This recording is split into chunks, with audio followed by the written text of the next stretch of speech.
Man in the window. This probably isn't nearly as scary as a lot of the stories on this sub, but it is definitely one of the creepier things I've experienced. This happened some years ago. I was 20, I think. I was going on a road trip of a sort with a really good friend of mine and his family. Our destination was a concert in a country next to ours, but we would be stopping at night to sleep in the camper we drove in.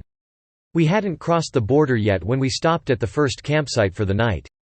Now it seemed like a pretty family-friendly and safe place, so none of us had our guards up or anything. That night at about 11 p.m. or so, while my friend and his family was getting ready for bed, I went outside to get some fresh air. Our camper was almost completely next to the beach, so I went down to the shore to dip my feet and get some much-needed quiet time by myself. On the way there I passed by a beach shack, a detail that will be important later. As I stood there, letting the waves lap over my feet, I noticed the silhouette of a man further down the beach, but it was a public space for campers, so I didn't think much of it. After being absorbed by splashing in the water with my feet and enjoying the moonlight, I decided to make my way back. Of course it was very dark given the late hour, but I don't scare easily. Now as a woman in the modern world I usually do stay on my guard after dark, but that thought never occurred to me since I felt I was in a safe environment so close to the campsite. Anyways, as I was walking back I noticed that the silhouette of the man further down the beach was gone. But even more worrying was the fact that as I was nearing the beach shack I saw that someone seemed to be trying to hide from my view behind it. Immediately I was on alert and called a friend I knew would be awake. I gave the shack a wide berth while talking loudly to my friend about how she was coming to meet me. After not too long I got safely back to the campsite and hopped in bed in the caravan. I didn't tell my friend or his family because even though I was scared, there could have been many logical, non-threatening answers to what I saw. I put it out of mind and the rest of the trip went off without a hitch. About a year or so later I was talking to my friend about the trip and suddenly remembered the creepy experience. As I told him, he slowly got pale though and told me something his brother had told him and his family over breakfast some months after the trip. That same night after I had gotten back and gone to bed, his brother had gotten up late at night to get some water. But when he passed the window right by his bed he saw a man standing right there outside looking in the window. As soon as he was seen, the man left, but it definitely creeped out the brother a lot, but just like me he seemed to put it out of his mind. Now with both of those stories it doesn't seem far-fetched that the man hiding by the beach shack had followed me back.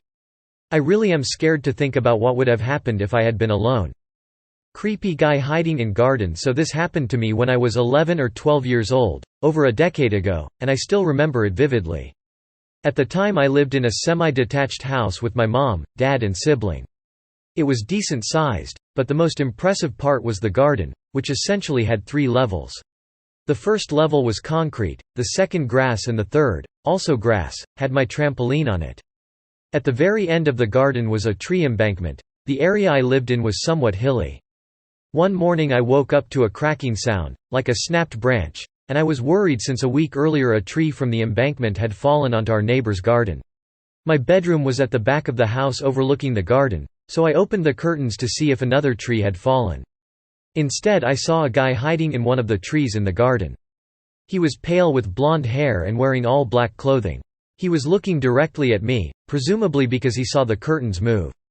He started smirking and moved his finger in a "come here" motion. I totally freaked out and shouted for my mom and dad to come into my room. I was so scared I physically felt like I couldn't move. This was super early in the morning, by the way, around maybe 5 a.m. So it took my dad a good 30 seconds to get in my room, at which point the stranger had hid behind the trees. I remember being really shaken up. I was crying whilst I told my dad what happened. He went out into the back garden to see if he could spot the guy, but he was gone by that point. A bit of time passed and I'd started to forget about it. Then about 3 months after, my mom and I were watching TV together after I'd finished school. The doorbell rang and my mom went to answer the door. I looked out the window of the living room where we were sat, and saw a white van parked outside.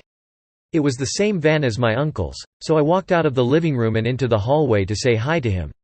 When I got to the porch where my mom was stood I realized it wasn't my uncle. It was the same guy the first had seen in the garden a few months prior, and it really freaked me out. He noticed me as I walked behind my mom, and gave me the same smirk as when he was in the garden. I wanted to say something to my mom but I couldn't, I was freaking out inside.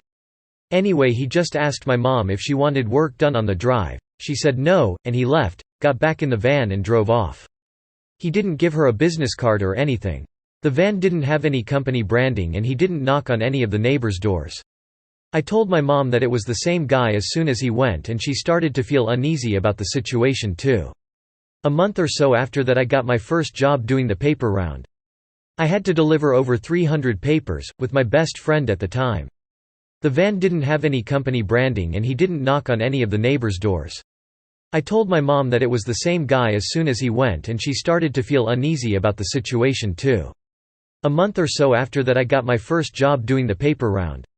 I had to deliver over 300 papers, with my best friend at the time. The van didn't have any company branding and he didn't knock on any of the neighbors' doors. I told my mom that it was the same guy as soon as he went, and she started to feel uneasy about the situation too. A month or so after that I got my first job doing the paper round. I had to deliver over 300 papers, with my best friend at the time. The van didn't have any company branding and he didn't knock on any of the neighbors' doors. I told my mom that it was the same guy as soon as he went, and she started to feel uneasy about the situation too. A month or so after that I got my first job doing the paper round. I had to deliver over 300 papers, with my best friend at the time. I was stalked for a month and had no clue. I walked to most places because, being severely visually impaired, obviously can't drive. I walk at night during summer, which lasts anywhere from April to October if we're lucky. This is probably not the safest idea, but I'm from Texas, so temperatures of 100 degrees aren't unusual. One of my usual destinations was a convenience store a few blocks from my previous house. I set out one night normal to get myself some Pepsi and a candy stash. Our town isn't very big and most people drive everywhere.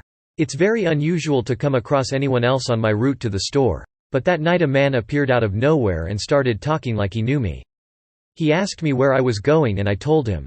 It wasn't unusual for people to keep watch on me because hard of hearing blind girl with forearm crutches. This guy had no reason to be there and was walking way to close beside me. He asked me where I was going and I told him, just in case I was overreacting. I sped up as much as I could since this part of the route is very dark with only a subway that had closed for the night. He definitely wasn't there for a $5 footlong. I tried to appear calm, though the alarm bells were ringing and I was shaking to the point I was afraid I'd drop a crutch, which was probably the worst thing that could right then, especially after started asking what I liked in the bedroom, and he could easily have his way with me in the ditch and no one would know. You felt sick but continued my walk. The store was only about 20 yards away. I knew the guy that was on the graveyard shift B. I got safely inside and my friend handed me a bag to carry NY stuff in until I was ready to check out. And when I got up to the register he began speaking loudly enough that my ears hurt and I had to turn my hearing aids down because it hurt my ears. "Hey sweets, did you ever find my 3DS?" I played along and he opened the half-door thing and I sat on the stool like it normal.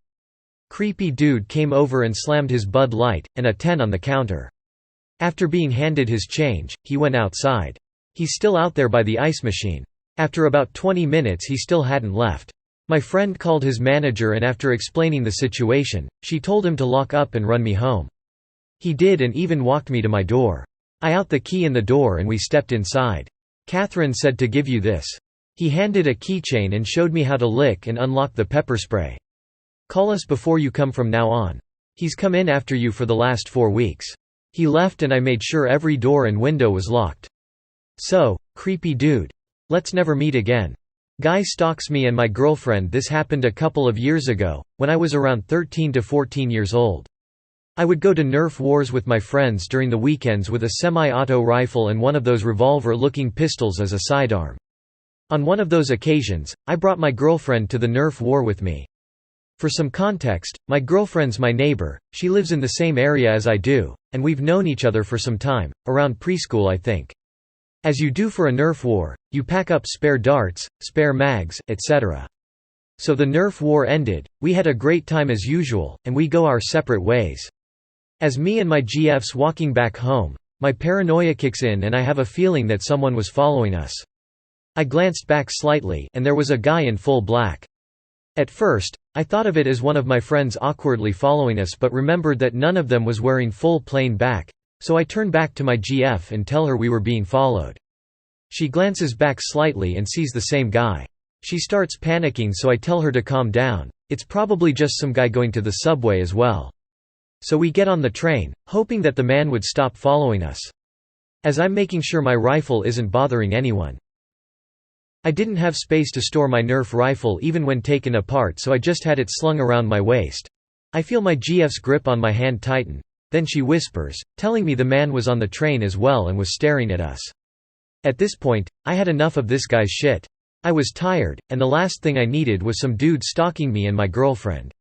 Luckily our stop was 2 stations so away, so when we get there we bounce the fuck out of that cart. I looked back, and the man was indeed behind us. We get up the streets, hoping that there'd be at least someone or some sort of camera that would be able to see me and my girlfriend. But the streets were basically empty, with only a couple of people going back home. My girlfriend was trembling beside me, scared to all hell. I told her my plan, and with some hesitancy, she agreed to it. I stopped moving to take a drink of water, my GF shifting her hand towards my leg so it wouldn't be as obvious.